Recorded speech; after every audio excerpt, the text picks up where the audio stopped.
Good evening and welcome to this special edition of Behind the Headlines, where we will be commemorating the 80th anniversary of Victory in Europe Day.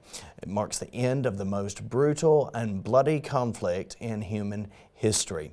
80 years ago this week, the British wartime Prime Minister gave a radio address to the nation that after 6 long, hard years of fighting and sacrifice, the Second World War was finally over. The Allies had achieved near total victory over the Third Reich and liberated Europe from Nazi tyranny. We want to dedicate this program to the greatest generation who fought and sacrificed their lives for our freedom and liberty. We thank you and we salute you. I'm Reagan King, and joined as always by my good friend and co-host Simon Barrett for this special edition. Evening, Simon. Good evening, Reagan. It's good to see you, and I think to actually mark V-Day, Victory in Europe Day, is very, very special. Absolutely. Because of the sheer sacrifice of the greatest generation, whether they were Brits, whether they were Canadians, whether they were Americans, South Africans, Australians and New Zealanders. The Allies put everything into defeating Nazi Germany and free Europe from Nazi tyranny. I think the most darkest and most evil regime the world has ever known in history. And of course, not forgetting that the Nazi regime was responsible for the murder of over 6 million precious Jewish lives on an industrial scale. So truly, this is a historic occasion. And 80 years on, so important to remember the sacrifice that was paid so that we could have the freedoms we enjoy today, including our Christian freedoms. But firstly, I think we also have to acknowledge the fact it was the Lord that delivered us during the Second World War. He saved us. The victory belongs to him. It wasn't our human effort. It was God's divine intervention, destroying evil. And that's why history is his story. It was the Nazi invasion of Poland on September the 1st of 1939, which triggered the start of the Second World War, which would last 6 brutal years, resulting in the deaths, as you've already noted, of over 6 million Jewish people in the Holocaust and an estimated 85 million people worldwide, an absolutely staggering figure, with the British and Allied forces sacrificing everything in total war to rid the world of the evil of Nazi tyranny. Other arenas of war opening up as well in Africa and Asia. Also, today we honor and remember those who sacrificed their lives during the Second World War for our freedom and security. 80 years on, we salute the greatest generation. Absolutely. So let's have a Bible scripture now that really does reflect on this yearning that mankind has for peace. And there will be peace one day, according to Isaiah, that says, "Now it shall come to pass in the latter days that the mountains of the Lord's house shall be established on top of the mountains, and it shall be exalted above the hills, and the nations shall flow to it. Many people shall come and say, Come, let us go up to the mountain of the Lord, to the house of the God of Jacob. He will teach us his ways, and we shall walk in his path. For out of Zion shall go forth the law, and the word of the Lord from Jerusalem. We shall judge between the nations, and rebuke many people. They shall beat their swords into plowshares, and their spears into pruning hooks. Nation shall not lift up sword against nation, neither shall they learn war anymore." That was a very comforting words and a reminder of what we're looking forward to, the day when there will be total peace. We continue to live in a world filled with wars and rumors of war. That will continue until Jesus comes again. And yet we have that reflection that's there that points to a day of great celebration. Of course, there was significant celebration. There were amazing scenes when there was victory in Europe declared 80 years ago, and just to imagine what that day will be like when all wars cease, when God's people will celebrate that complete new heaven and new earth of righteousness. Absolutely, and it's also, we see that the United Nations was built out of the ashes of the Second World War, where at the front of the United Nations headquarters in New York is that scripture that I just quoted in Isaiah. This is man's attempt to bring peace. But the only way we're going to have peace is when the Messiah, Yeshua HaMashiach, rules and reigns in Jerusalem. Until then. Only true peace. Until then, we'll have wars and we'll have conflict. Exactly. Yeah. So what were your personal reflections on the Second World War? Because I think, growing up, I was born in the 70s, and my kind of earliest memories of photographs of me is me carrying a Spitfire. I've always been fascinated by the Second World War. I've loved hearing my granddad's stories about his endeavours during the Second World War, and my grandparents and what they went through. Sadly, they are no longer here anymore, but I miss those stories. And there was a big joke in the kind of 80s and early 90s, granddad's talking about the war again. How I would long to go back and just hear more of those stories, because you appreciate it more as time goes by, the incredible sacrifice of the greatest generation. They had no choice. They had to fight. They know that they were risking their lives to defend our nation. But we were, this was an existential threat that we posed from the Nazis. And of course, when Europe capitulated to the Nazis, we were left alone. This nation was left alone to fight for itself. So for me, having interviewed some of World War II veterans as well, Holocaust survivors, I think this is one single event that changed the entire history of the 20th century. And it's so important that we remember and honour those who died. And I've got nothing but profound respect and gratitude for those who served in the air, for those who served on the sea, and those who served in land to defeat the most evil regime the world's ever known, the Nazis. Absolutely. Similarly, fascination with World War II and the history of it, the stories of bravery and courage, stories, some of which are true and stranger than fiction, others that are fictitious in some way, but nonetheless inspiring. I always enjoyed reading novels that were set in that time period as well. Favorites were The Guns of Navarone. That was a fantastic book. I didn't bother with the movie. I don't think the book could be topped. There's others, other films. Favorite film growing up was The Longest Day, John Wayne, D-Day, that sort of thing. And we've over the years, I think there's been a growing lack of remembrance, a growing lack of recognition of just how significant World War II was for our country and how important it is to remember the lives of those who fell. And that's why we have to continue reflecting and continue remembering and continue reminding people of these ones who most frankly are gone now. Most of those who fought, there are very, very few who remain, but we salute them and we want to respect and honor them and remember the sacrifice that they made. We're talking not just loss of life, but mental and emotional turmoil and sacrifice, the way that this impacted so many individuals and that impacted families in massive ways. 85 million people across the world perished during this war. So it's something that has always felt, I've always had the sense of they need to be remembered, they must be remembered, and it's important that we honor their memory. No, absolutely. So let's have a look at our first kind of news report that marks the end of the Second World War in Europe, also known as VE Day, Victory in Europe.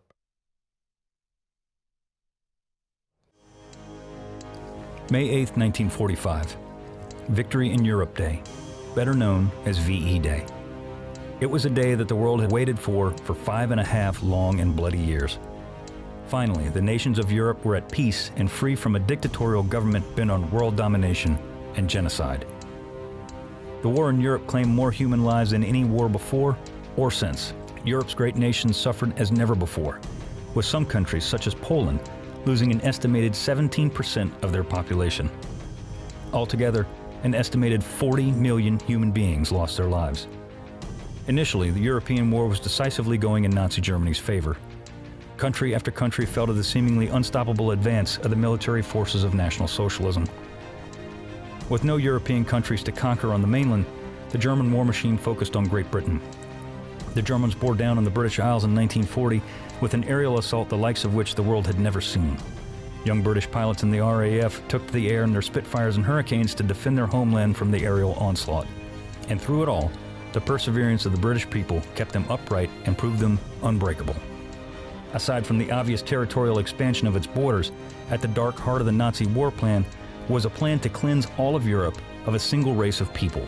The genocide against the Jews of Europe was an unprecedented, pre-planned operation to erase an entire people from existence. The Nazi plan spared no one, from the elderly to the infants in their mothers' arms. All were viciously murdered in the greatest crime in human history. Yet through this Holocaust, never before seen or suffered, the Jewish people, like the Allies fighting to free Europe, persevered and prevailed through the terror. At the center of the European war was the land campaign. Territory conquered by Nazi Germany ultimately had to be liberated by foot soldiers from nearly all of the Allied nations in a grueling, bloody campaign. Starting in 1943, the peoples of Europe began to realize the freedom that had been stolen from them during the Nazi advances. American, British, and the soldiers of Allied nations across the globe shed blood from the sands of North Africa to the beaches of Normandy and beyond, all in a quest not to conquer, but to liberate. Finally, after 5.5 horrific years, the perseverance of the Allies paid off in Reims, France, when the government of Nazi Germany, having been thoroughly defeated in every way possible by the free peoples of the world, surrendered unconditionally to the Allied forces. VE Day meant an end to the war that had cost the lives of millions, had destroyed homes, families, and cities, and had brought huge suffering and deprivations to the populations of entire countries. Millions of people rejoiced in the news that Germany had surrendered, relieved that the intense strain of total war was finally over. In towns and cities across the world, people marked the victory with street parties, dancing, and singing. British Prime Minister Winston Churchill appeared on the balcony of the Ministry of Health building in central London and gave an impromptu speech. Huge cheering crowds gathered below, and he declared, "This is your victory." For the first time since 1939, the lights went on again all over Europe.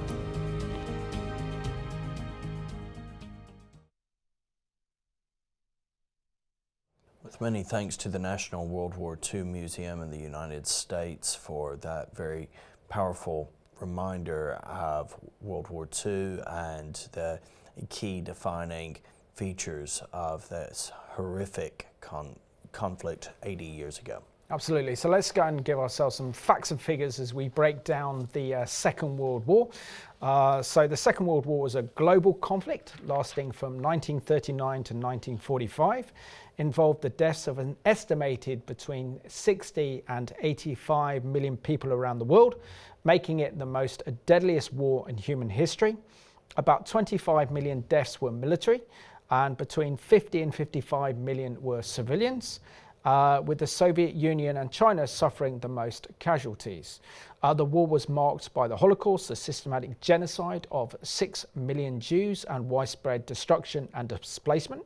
The Second World War divided the world into two camps: the belligerents, who are made up of the Axis powers, namely Nazi Germany, Italy and Japan, and the allies of Britain and the Empire, France, the United States and the Soviet Union. And World War II was one of the greatest watersheds of the geopolitical history in the 20th century, resulted in the extension of the Soviet power and influence over nations in Eastern Europe, enabled the communist movement to eventually achieve power in China, and marked a decisive shift in power in the world away from Western Europe and towards the United States and the Soviet Union. Yeah, and World War II being one of the great watersheds of the 20th century's geopolitical history, we see its legacy shaped the world that we live in today, causing so much human suffering and physical destruction the world over on an unprecedented scale, with 60 million people estimated between 60 million and 85 million people losing their lives, with towns and cities in parts of Europe and East Asia. And we can't forget also, Simon, there was the Northern African arena as well, which is, it's often forgotten that Nazi Germany took over so much of North Africa at that day as well under Rommel. Millions of people were displaced, made homeless, hugely affected by all that they had been through. With other more urgent problems, there were longer term impacts of this total war that had been waged across the world. Absolutely. So the Second World War started on September the 1st, 1939. And at the early part of 1939, the German dictator Adolf Hitler had become determined to invade and occupy Poland. For its part, had guarantees of French and British military support if it was attacked by Germany. Hitler then intended to invade Poland anyway, but first of all had to neutralize the impact of the Soviet Union getting involved, and which would see it being an invasion of a nation next to the Soviet Union. So the secret negotiations were held between August the 23rd and the 24th, 1939, between Nazi Germany and the Soviet Union, in which they proposed dividing Poland between East and West, and the Soviets would have Eastern Poland and the Germans would have Western Poland, known as the Soviet Nazi Pact, which was a false peace that didn't hold very long. But yeah, clearly those would have been incredible days. Listening to the radio broadcast by Neville Chamberlain, the then Prime Minister, who tried to achieve peace 2 years earlier, waving the white flag in Munich, and thinking that Britain could negotiate its way with the Nazi threat. And of course, then really, because we signed that pact to come to the defence of Poland, we, I think, entered the war on the 2nd of September 1939. Yeah, and of course, you know, there was this build-up for many, many years with the National Socialist Party gaining steam. Berlin hosted the Olympics as well, and very, very tense circumstances in which it hosted those, with multiple Jewish and black athletes as well participating in those Olympics, despite Hitler's Aryan ideology already being very, very well known and considered. But as you said, by August 31st of 1939, Hitler had ordered hostilities against Poland to begin. They started at 4:45 a.m. on the 1st of September. Great Britain and France immediately declare war on Germany on September the 3rd at 11 a.m. and at 5 p.m. respectively, with World War II beginning at that moment. Now, although Britain declared war on Germany on the 3rd of September 1939, there was only a very small amount of fighting initially, with the SS Athenia, a British ship, sunk by a German U-boat while transporting evacuees to Canada. France made a small-scale attempt to attack Germany through the Saar region, but this was soon abandoned, and this period of time is often referred to as the Phony War. People in Britain had expected bombing and fighting to start straight away, but it didn't. This phony war, so to speak, ending in April 1940 when Germany invaded Norway. Britain took military action to try and support Norway against Hitler's invasion, but failed. The failure was debated by MPs in the House of Commons shortly after, in which Prime Minister Neville Chamberlain was strongly criticized for the failure during the debate. He was unable to form a government that would support him, so had to resign, and was replaced by Winston Churchill in May of 1940. And what a providential moment that would turn out to be. No, absolutely, because I think going on from May 1940, when Churchill became our wartime Prime Minister, this was probably the darkest months in British history.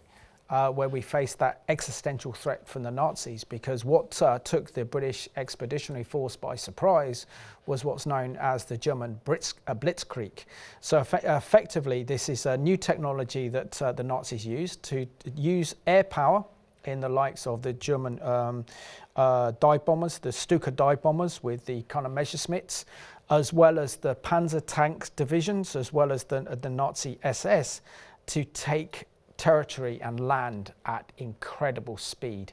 And this all started to occur in April of 1940.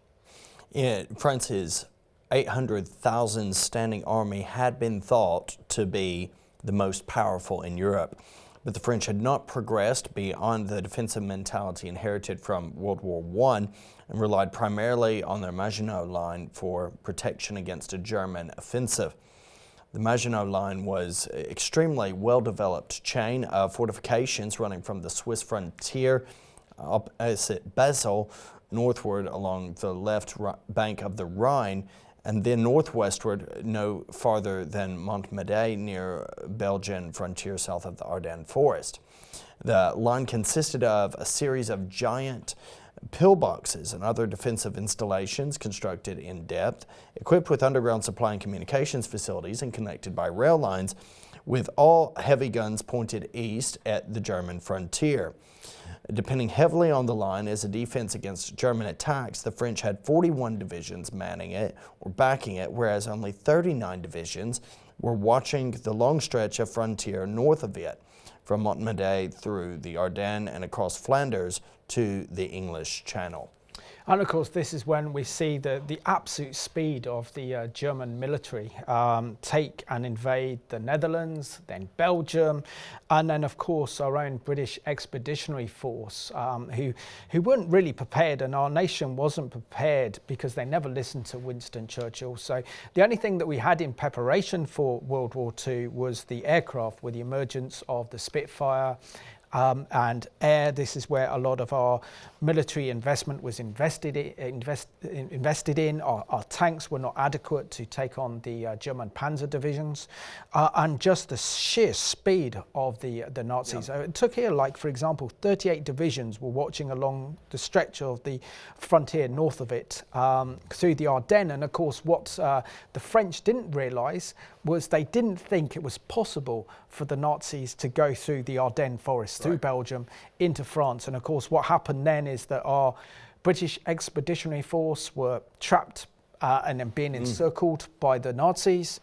And so the only way that they could find an escape route was on the beaches of Dunkirk. And having been to those beaches in Dunkirk last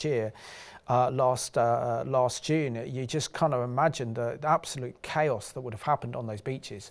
Well, 360,000 British military personnel separated from France to England only by the English Channel.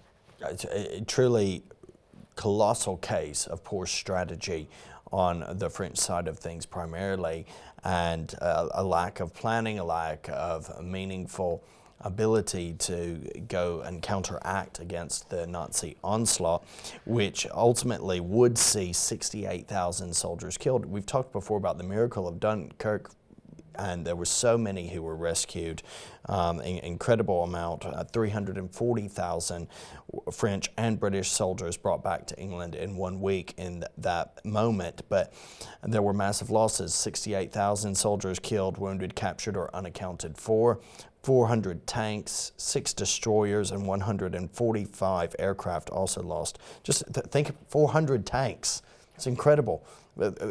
6 destroyers, 145 aircraft. Those are eye-watering figures for a war of this nature, and had a massively damaging impact on the war effort. I don't think people fully, well, some people do, but mainly historians realise now that if it wasn't for our liberation at Dunkirk, and when our boys came home, and my grandfather would have been one of them, on the beaches of Dunkirk, there wasn't a sense of kind of victory. But when you reflect on Dunkirk, and now we're approaching the 85th anniversary of Dunkirk, you realise then that our nation was saved from destruction, because if the Panzers division had gone onto those beaches and destroyed the British army, then there would be nothing left to actually fight the Germans, and then they would have invaded Britain, and we would have been occupied by the Germans, and we're looking at a whole completely different chapter of history.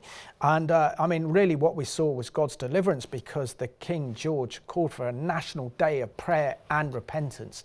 And these are some of the miracles that took place. Firstly, there was a decision by Göring, who headed up the German Luftwaffe, asked Hitler if he could use the German Air Force to wipe out the British Expeditionary Forces on the beaches of Berlin. He said, okay, so the Panzer Division stopped. They didn't advance anymore. Then we saw that there was a mysterious air storms. So the Luftwaffe couldn't take off from Belgium to attack our British soldiers. Then what we saw was the mobilization of all these small boats. And if anyone's seen the film Dunkirk, it's absolutely inspirational. It just kind of brings a tear to your eye every time.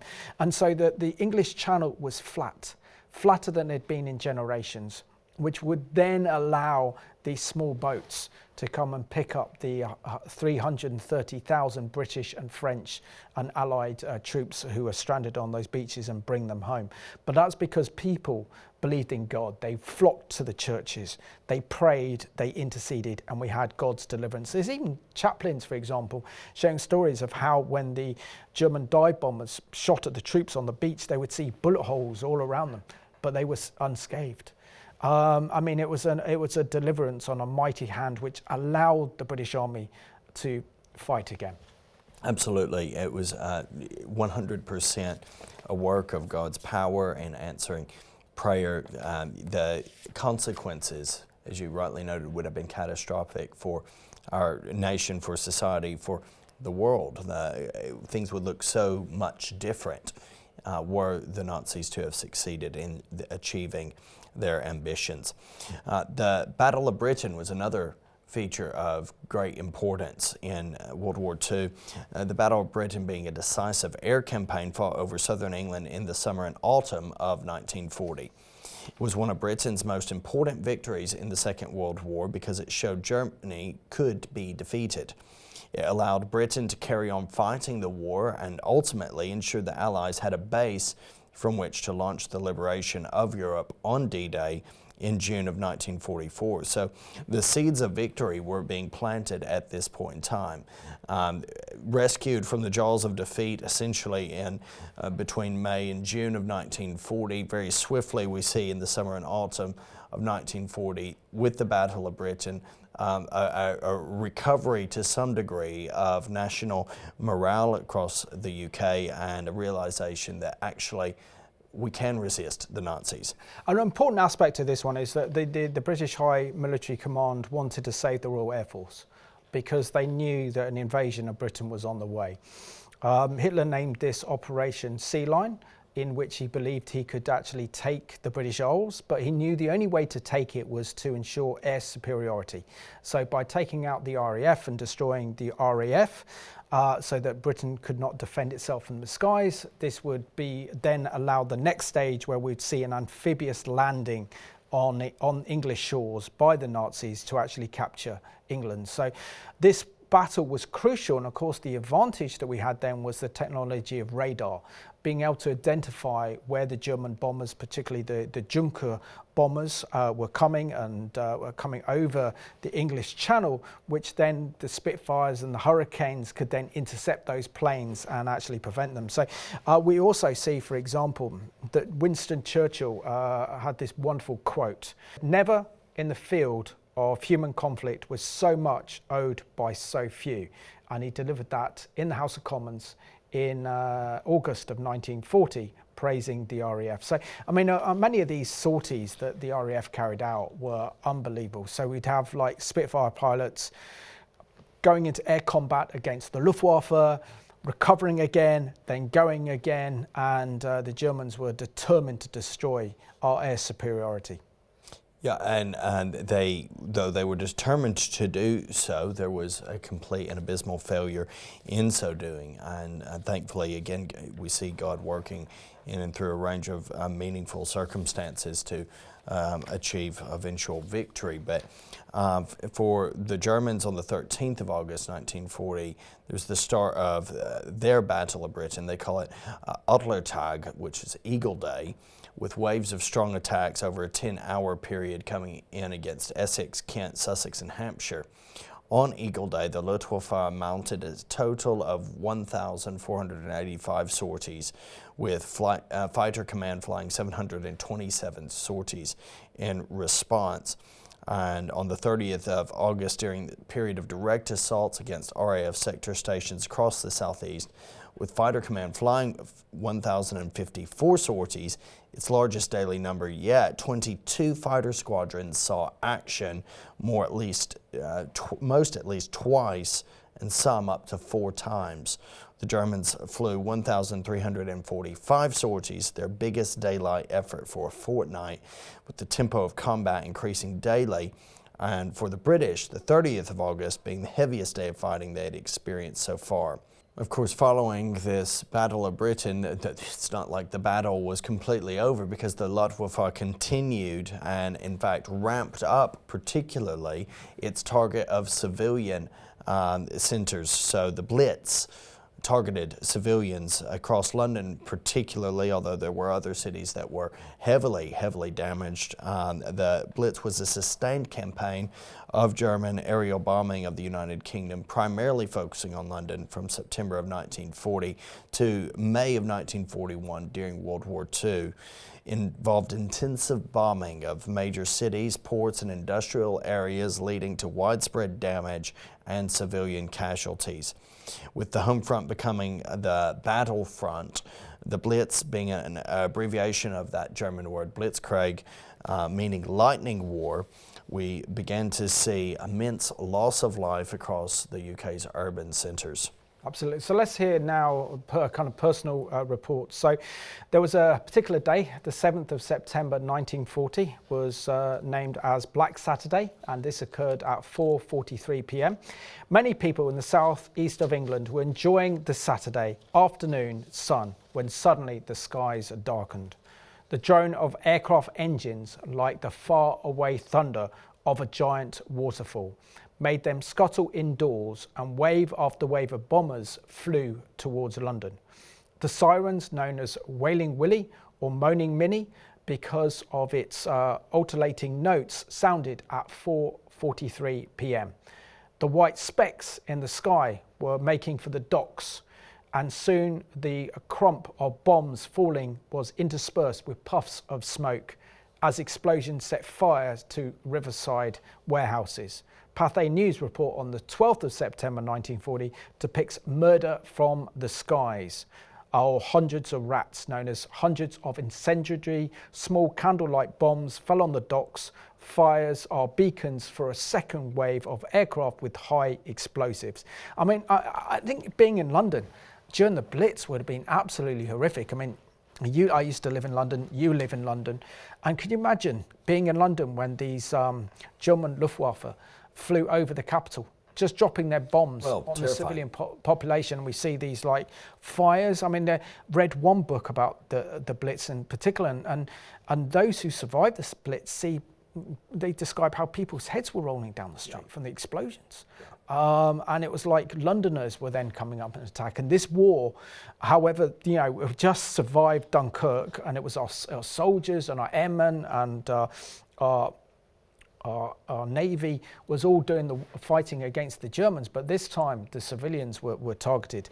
It also talks about how they targeted the East End of London and stuff as well, and there's been so many films about the Blitz and everything else, and of course the children then also had to be evacuated from the capital because it was no longer safe. So parents had to make this agonizing decision whether to keep their children with them or to allow them to go onto trains to the West Country, where they felt that they would actually be safe and they wouldn't know if they'd ever see their children again, known as the Great Evacuation of London. Well, look, the reality that many people forget is the population of London only recently recovered to the same rate it was prior to the war. Wow. Absolutely astounding.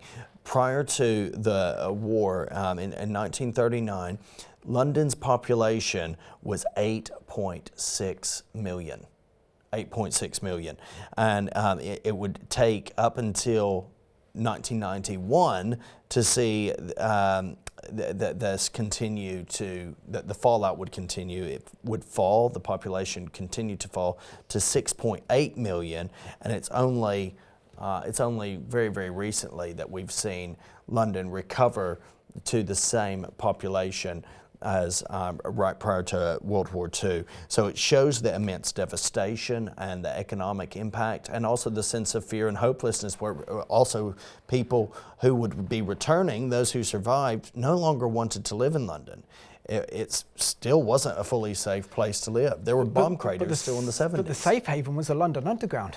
Yes, people slept in the London Underground to avoid the bombs and everything else going on during the Blitz. Now, the war for the British soldiers was then transferred to North Africa, and so we had the North Africa campaign from 1940 to 1943.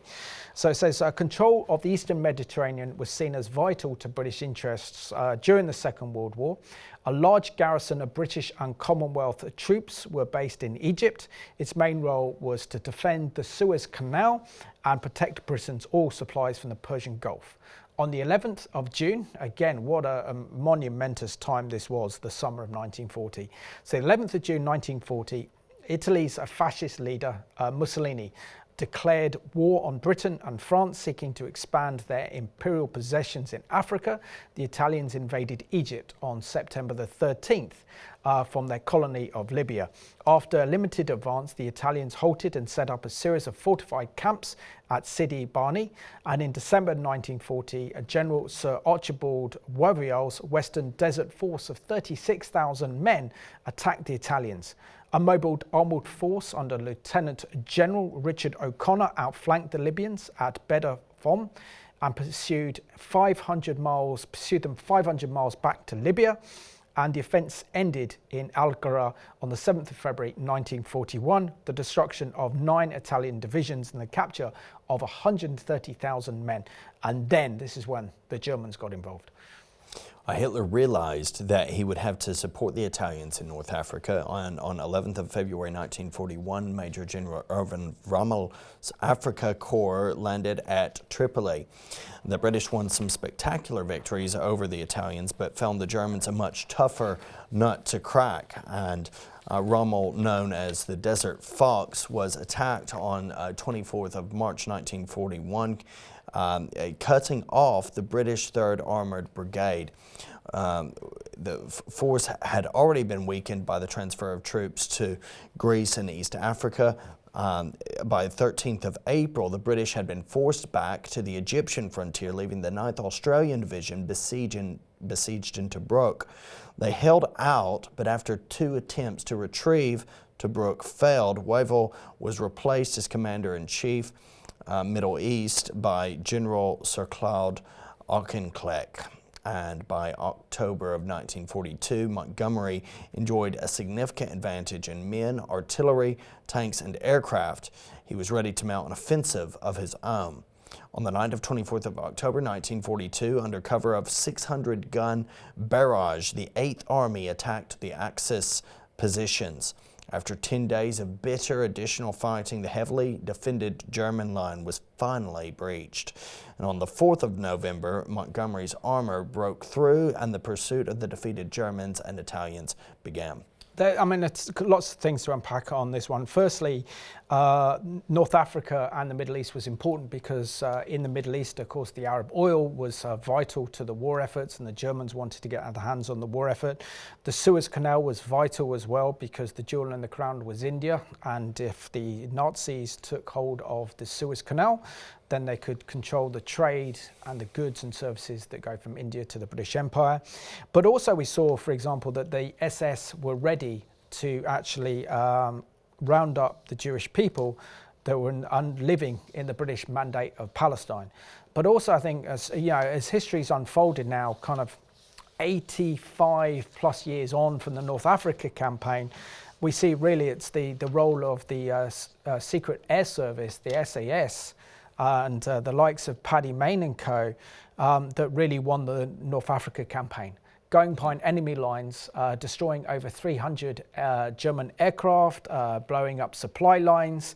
It was this rebels effectively, and using this new form of warfare, asymmetrical warfare, undercover commandos, that really did win the North Africa campaign. And of course, as an American, do you want to bring in how the Americans who had a policy of isolationism, ended up coming into the war in the 7th of December 1941, known as Pearl Harbor. Well, it is interesting how history predicts, how history in some way repeats itself to some degree.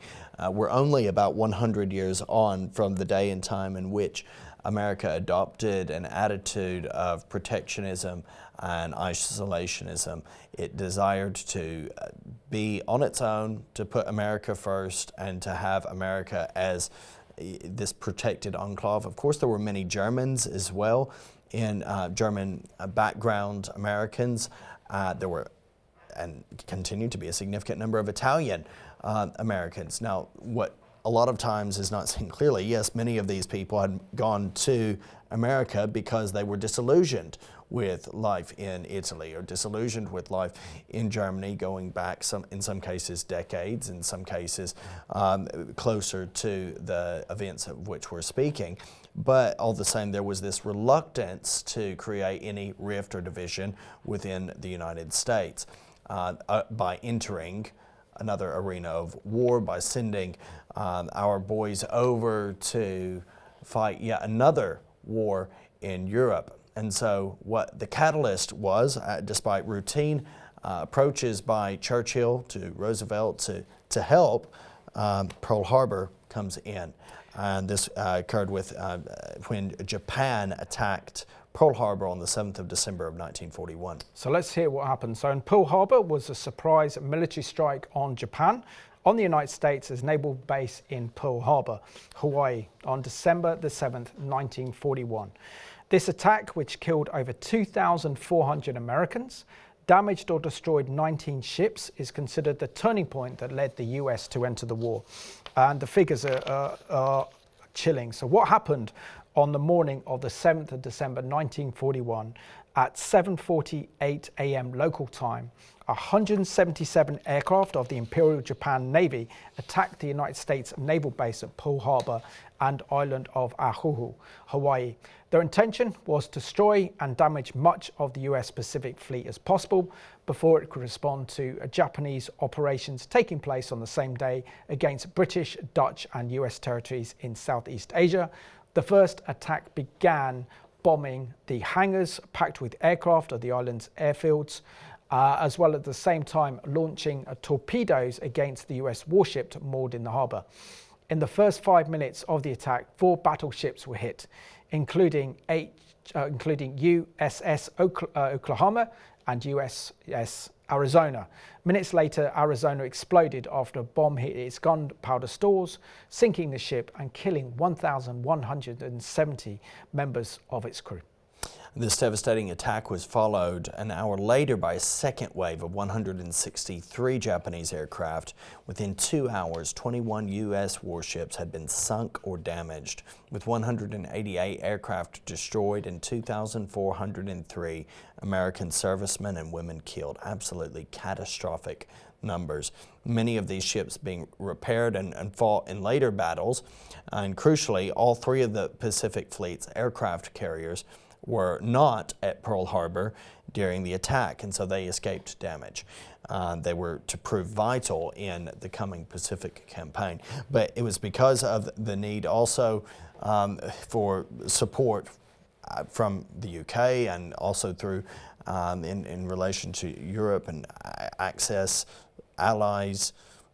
It was through that the US enters the European front. It would be interesting, I don't know the history of this, but it would be interesting to know whether Hitler actually approved of the attack on Pearl Harbor, because he would have known that the attack on the Americans at Pearl Harbor by the Japanese would have brought the Americans into the war.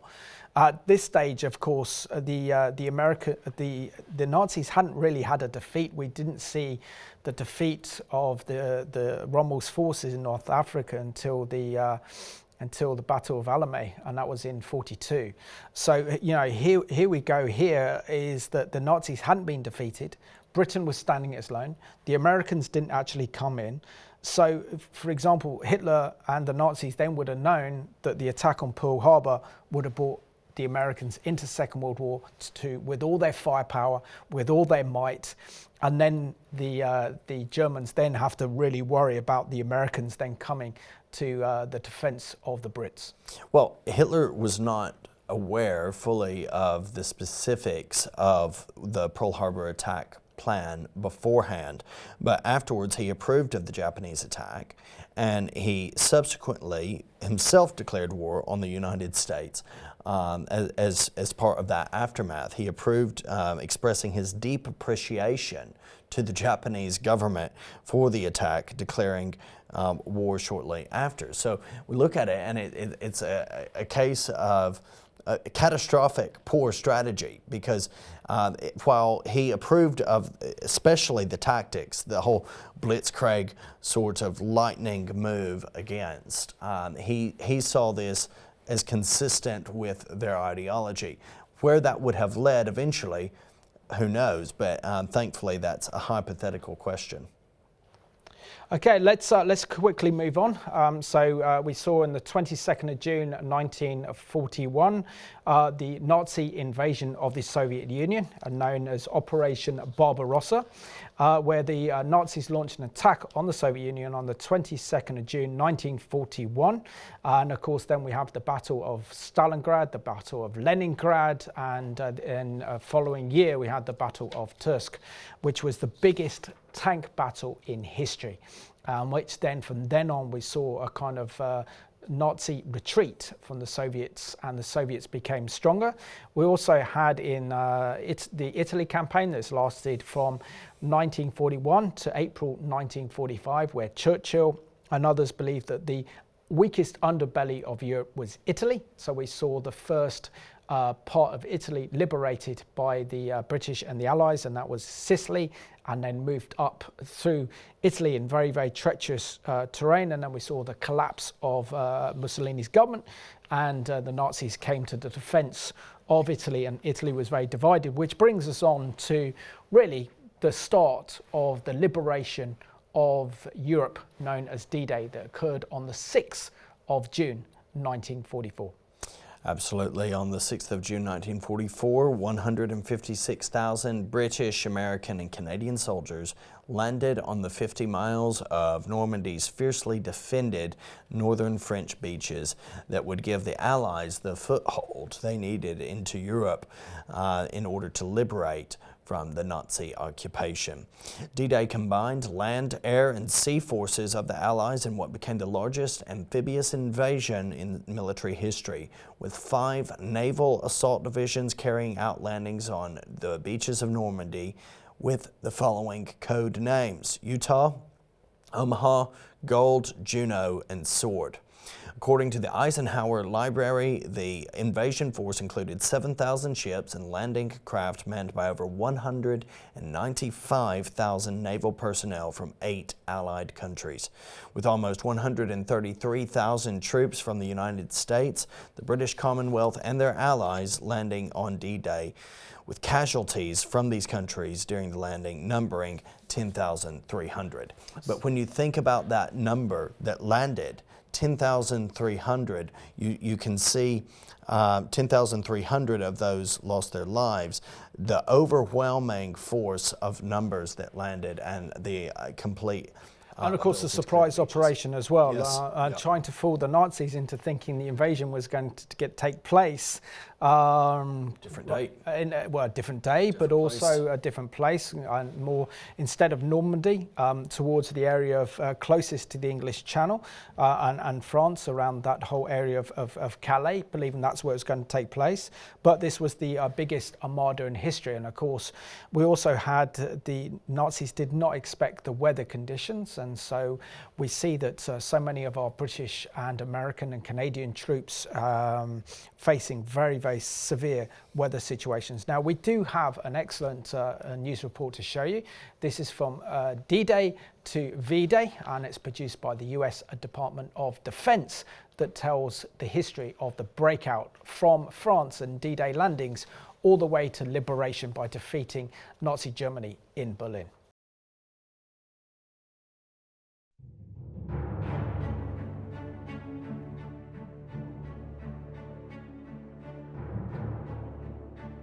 The Second World War waged for almost 11 months after D-Day.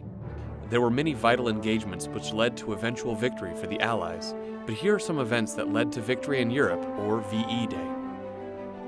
The Allies did not consider the liberation of Paris to be a primary objective.